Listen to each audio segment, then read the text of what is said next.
পারলে মন থেকে ভালোবাসো, আনলে থাক না। একটা মানুষকে এভাবে মেরে ফেলার তো আর কোনো মানে হয় না, তাই না? মানুষ যখন একটা মানুষকে ভালোবাসে তার সবটুকু জুড়ে শুধু ভালোবাসার মানুষটা থাকে। আর সেইখানে যখন সে আঘাত পায়, আর সেই আঘাতটা যখন করে তার প্রিয় মানুষ, তখন এই কষ্টটা সহ্য করা যায় না। দরকার কি একটা মানুষকে কষ্ট দেওয়ার? তার কাছে একটা বদদোয়ার মানুষ হওয়ার? সারা জীবন হাতটা যদি ধরে রাখতে পারেন তাইলে ধরেন। মাঝপথে যদি ছেড়ে চলে দেওয়ার ইচ্ছায় থাকে, তাহলে আর প্লিজ শুধু শুধু একটা জীবন নষ্ট করবেন না। আপনার এই টাইম পাস হয়তো কারো সুন্দর জীবনটাকে শেষ করে ফেলবে।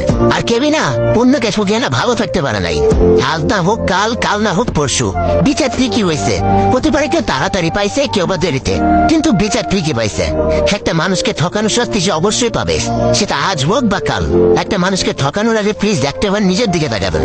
এই সেম জিনিসটা যদি আপনার সাথে হয়, সহ্য করতে পারবেন তো? আর যদি পারেন সহ্য করতে, তাহলে নিঃসংকোচে অন্যকে ঠকাবেন। আর যদি মনে হয় না আমি পারবো না, এই কষ্ট